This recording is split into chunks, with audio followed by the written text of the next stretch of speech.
12 Powerful Stoic Lessons to Sculpt a Resilient Mind. Introduction. Have you ever noticed how a single thought can change the entire course of your day?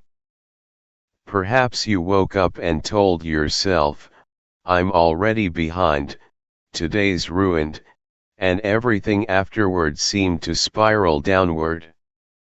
Or maybe you whispered, "I can handle whatever comes," and suddenly obstacles felt like opportunities. This isn't wishful thinking, it's a reflection of a timeless truth the Stoics understood thousands of years ago. It's not the world that defines us, but how we choose to interpret and respond to it. In today's journey, we're diving deep into 12 transformative Stoic lessons that can reshape not only how you think but how you live. These aren't abstract theories confined to dusty philosophy books, they're practical tools, forged in the fire of life's struggles, that you can begin applying right now. From the art of positive self-talk to the discipline of consistency, from embracing reality as it is to cultivating gratitude for even life's hardships, the Stoics left us a roadmap for resilience and strength. This isn't about cold detachment or blind optimism. Stoicism is about living fully and intentionally meeting each challenge with clarity, courage, and wisdom. Modern neuroscience even confirms much of what the Stoics taught, that our brains reshape themselves through repeated thought, that habits carve the path of our destiny, and that our words shape not only how others see us but how we see ourselves. So, whether you're facing career challenges, personal struggles, or simply seeking a more grounded way of living, stay with me until the end. Together with Sculpted Grace, we'll uncover these 12 lessons that can help you not just react to life but actively create it. Lesson 1: The Practice of Positive Self-Talk. The Stoics knew that the dialogue you have with yourself every day can either be your greatest ally or your harshest critic. Marcus Aurelius often wrote reminders to himself in his journal, not to impress others, but to guide his own mind. Similarly, the words you whisper internally shape your emotions, decisions, and identity. If you constantly repeat, "I always mess things up," your brain begins to solidify that as truth. But if you reframe it into, "I made a mistake, but I can learn from it," you've transformed failure into fuel for growth. This isn't sugarcoating, it's realistic empowerment, recognizing both the flaw and the opportunity it presents. Think of your inner voice as a constant trainer. Just as an athlete listens to the guidance of a coach, your mind listens to the scripts you repeat. By consciously choosing supportive language, you cultivate self-efficacy, the belief in your ability to influence outcomes.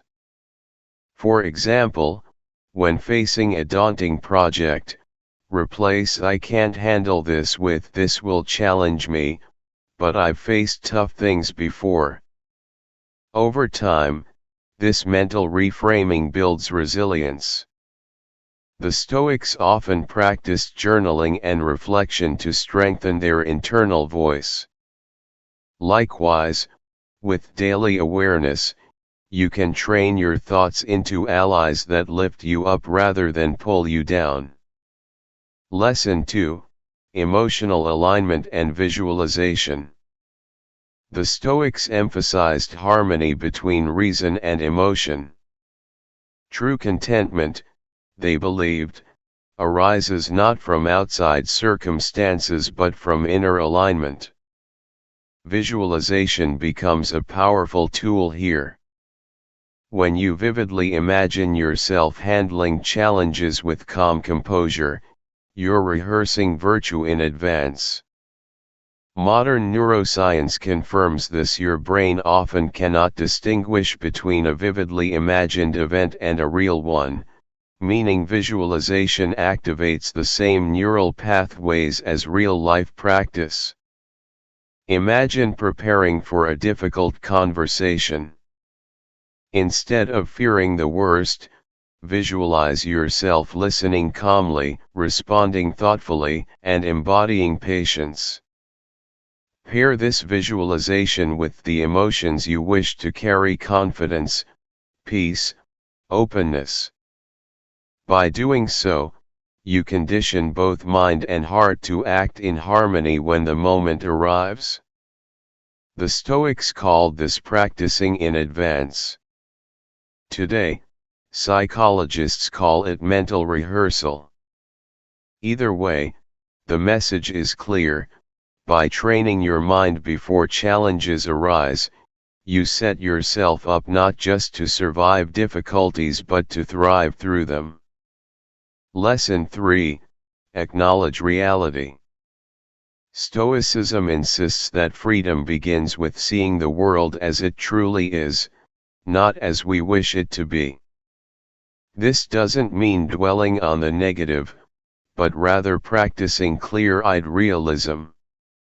If life brings a setback, denying or sugarcoating it only prolongs suffering. Instead, acknowledge the challenge fully. Marcus Aurelius famously wrote, "You have power over your mind, not outside events." Realize this, and you will find strength. By facing reality, you regain agency over how to respond. Consider a professional setback. Instead of repeating, "This shouldn't have happened to me," acknowledge it honestly: "This is difficult, but it's here. Now, what virtues can I practice through this?" This reframes reality into an arena for growth. The Stoics often practiced premeditatio malorum, or the premeditation of evils, where they imagined potential challenges ahead of time. Far from pessimism, this reduced shock when difficulties came. In modern life, acknowledging reality prepares us emotionally and mentally, transforming unforeseen blows into manageable hurdles. Lesson 4: Consistency and Habit Formation. The Stoics viewed philosophy as daily training, much like athletes condition their bodies. Virtue was not theory, it was habit. Epictetus reminded his students that self-mastery required discipline, not occasional inspiration. Similarly, building mental strength isn't about one grand gesture but about steady, repeated actions that carve deep grooves in your character. Just as a river shapes rock by flowing consistently over time, your daily choices sculpt your destiny. If you want resilience, practice small daily habits that align with your values. This could be journaling for clarity, meditating on Stoic passages, or catching negative self-talk and reframing it. The compound effect ensures that even small practices, done consistently, yield enormous transformations. Importantly, consistency also requires adjusting your environment. The Stoics advised limiting distractions and temptations, a principle as relevant today as ever. Remove what undermines your values, and your habits will take root more easily. In time, your actions won't feel like forced discipline but natural expressions of who you are becoming. Lesson 5: Resilience through positive speech. The words you use, even casually, shape your relationship with challenges. To say "I can't handle this" weakens your spirit before the struggle even begins. but to say, "This will test me, and I welcome the growth," transforms the same hardship into training ground. Stoics believed words were expressions of judgment, and judgments determine whether we suffer needlessly or stand firm. Positive speech is not naive optimism, it's disciplined reframing. Consider facing financial struggles. Speaking defeatist words like "this ruins me" fosters despair, while reframing into "this is tough, but I've endured worse" invites resilience. Over time, consistently choosing constructive language builds a reflexive strength, just like muscle memory. In addition, Stoics believed our speech shapes community resilience. Speaking positively about ourselves and others uplifts collective morale. In practice, every moment of difficulty is an invitation. Will your words fuel despair, or will they summon strength? Lesson 6: Gratitude and Acceptance. Gratitude, in Stoic practice, is more than appreciating blessings, it's also seeing value in challenges. Marcus Aurelius thanked the gods even for the hardships, because they gave him chances to practice patience and resilience. By training yourself to notice not only what is pleasant but also what is useful in difficulty, you develop an unshakable contentment. Instead of craving what you lack, you begin to appreciate the richness of what you already possess. Acceptance pairs naturally with gratitude. The Stoics divided life into what's in our control, our thoughts, actions, and choices, and what isn't. By focusing energy only on what we can influence, we conserve peace of mind. Imagine being stuck in traffic. Complaining changes nothing. But accepting it allows you to redirect your energy, perhaps using the time for reflection or listening to something meaningful. Gratitude and acceptance together create a steady foundation. They turn life, with all its ups and downs, into an arena where growth and peace are always possible. Lesson 7: Empowering questions. Questions are powerful. The wrong ones, "Why does this always happen to me?" trap us in victimhood. The right ones, "What can I learn from this?" open the door to agency. The Stoics often questioned themselves in their journals: "Is this within my control?" or "What virtue can I practice here?" Such questions turn challenges into opportunities to embody wisdom, courage, or patience. Next time you face disappointment, pause and ask, "What's the lesson here?" or "How can this situation make me stronger?" These empowering questions shift your focus from helplessness to growth. They guide you toward action rather than rumination. Just as a sculptor asks what form lies hidden in the marble, you can ask what virtue lies hidden in this difficulty. Over time, these questions reshape not just your actions but your very character. Lesson 8: Future Self-Talk. The Stoics often acted as if they already embodied the virtues they sought. Future self-talk builds on this tradition. By speaking as though you are already wise, calm, or courageous, you condition your mind to grow into that role. Saying, "I am someone who remains calm under pressure, even when anxiety tempts you," is a way of rehearsing the identity you want to inhabit.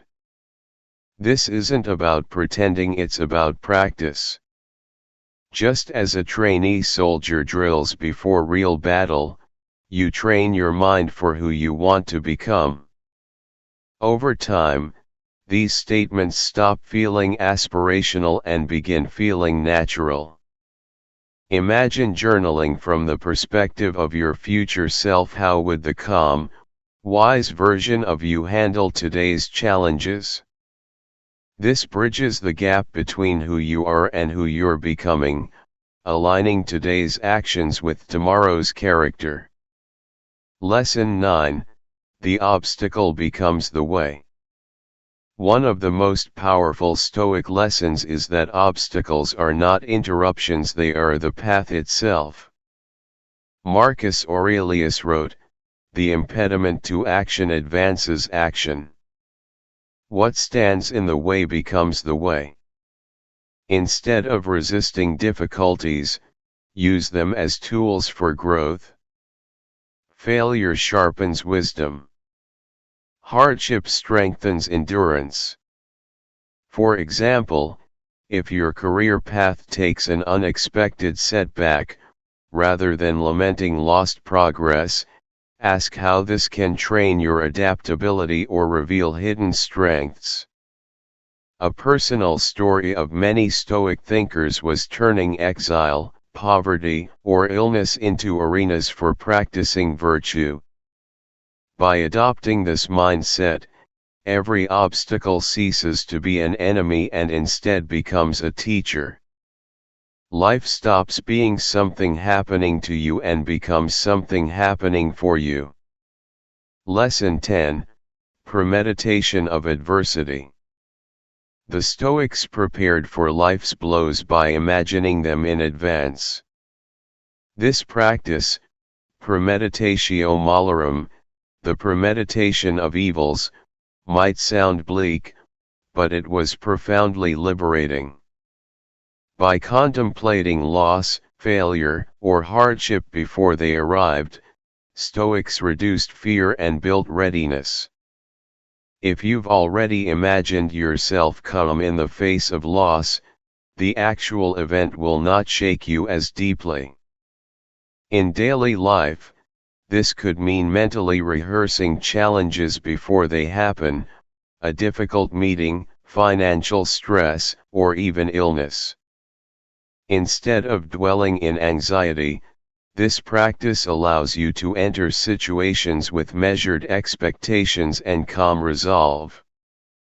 It is not about pessimism, it is about resilience. By practicing acceptance before adversity strikes, you become unshakable when it inevitably does. Lesson 11: Control what you can. At the heart of Stoicism lies the famous dichotomy of control. Epictetus taught that some things are within our power, our choices, actions, attitudes, while most external things are not. Suffering often comes from trying to control what we cannot. When we redirect our focus only to what lies within our sphere, we reclaim peace of mind. Imagine worrying endlessly about the economy. You cannot control its movements, but you can control your spending habits, your work ethic, your adaptability. By narrowing your focus, you conserve energy for what truly matters. This principle alone can dissolve much frustration and anxiety. Life becomes lighter, not because challenges disappear, but because you stop wasting effort wrestling with the uncontrollable. Lesson 12: Live in accordance with nature. For the Stoics, to live well meant to live in accordance with nature, both the nature of the universe and your own. This meant accepting the cycles of life, death, change, and impermanence, while also cultivating the best within your human nature, reason, virtue, and community. Instead of resisting what is natural, Stoics embraced it with dignity and purpose. In modern life, This lesson invites us to slow down, to align with our deeper values rather than chasing superficial distractions. It reminds us that fulfillment isn't found in endless consumption, but in harmony with who we are meant to be. Living according to nature means pursuing wisdom over wealth, character over comfort, and contribution over selfish gain. It is a call not just to exist, but to live meaningfully. Conclusion. These 12 Stoic lessons: positive self-talk, visualization, acknowledgement of reality, consistency, resilience through speech, gratitude, empowering questions, future self-talk, the obstacle as the way, premeditation of adversity, control, and living in accordance with nature are more than abstract teachings. They are daily practices, timeless tools, and living philosophies. When applied with intention, they shape not only your mind but your entire life. They allow you to meet challenges not with despair but with strength, not with fear but with clarity, not with passivity but with purpose. As Marcus Aurelius once reminded himself, you could leave life right now. Let that determine what you do, say, and think. So, as you walk away from this, ask yourself, which of these lessons will you begin practicing today? Which thought, word, or habit will you sculpt into your life? Here at Sculpted Grace, we believe philosophy is not about abstract speculation, it's about transformation. May these lessons guide you toward a stronger, wiser, and more graceful life.